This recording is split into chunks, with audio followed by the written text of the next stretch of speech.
Le paysage, c'est ce qu'englobe notre vision lorsque celle-ci est dégagée.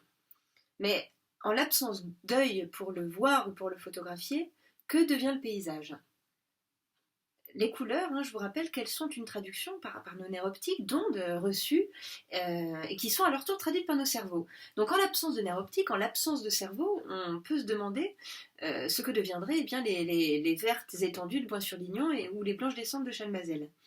La science et la philosophie, elles nous disent que nous n'en savons rien. Nous ne savons pas si le paysage existe lorsque personne ne le regarde.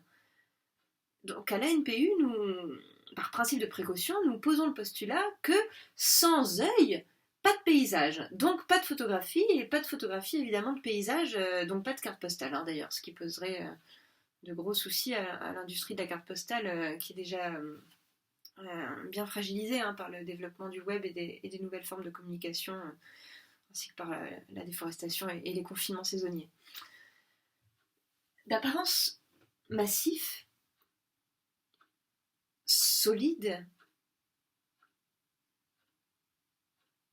puissant, le paysage, il nous apparaît comme infiniment supérieur à l'homme.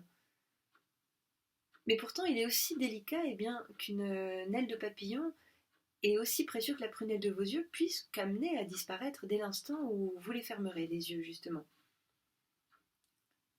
Ne disons pas qu'on existe dans le regard de l'autre. C'est aussi vrai pour le paysage. Il faut ouvrir les yeux pour apprécier certains points de vue.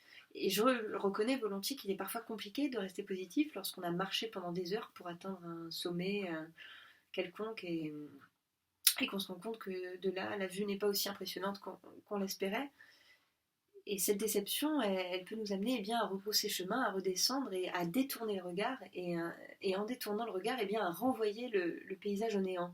Mais il faut bien comprendre que chaque individu, il a en lui la possibilité de faire un autre choix. Nous avons tous en nous le pouvoir de rendre le paysage immortel en le photographiant.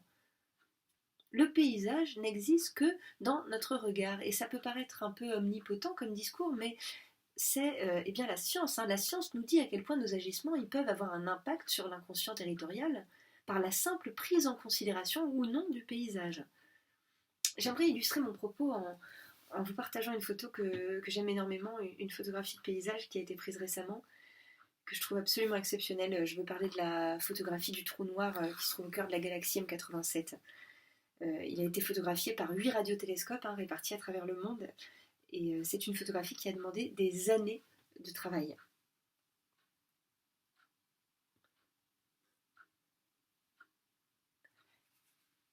Et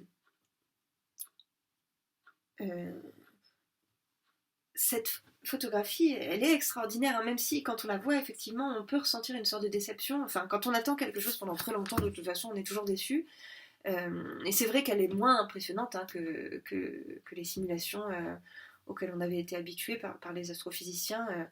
Mais quand même, il faut se rendre compte que quand on regarde une photographie comme ça, on regarde un paysage qui est inaccessible par essence, puisque je vous rappelle qu'un trou noir, c'est un corps tellement massif que sa vitesse de libération, elle ne permet pas à la lumière de s'en échapper pour parvenir à notre œil. Et comme je vous l'ai dit, sans lumière dans notre œil, pas de paysage, donc pas de photographie et définitivement pas de carte postale.